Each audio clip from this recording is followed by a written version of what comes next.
1 Peter chapter 3, verse 7.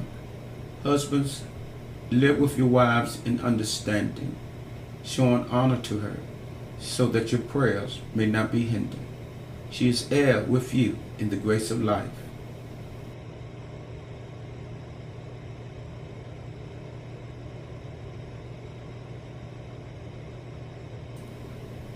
Deuteronomy 24, verse 5.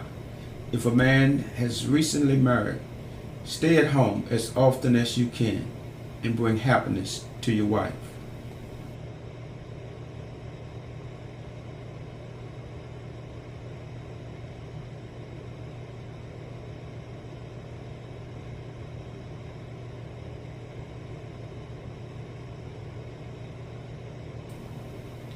Genesis chapter 2, verse 18.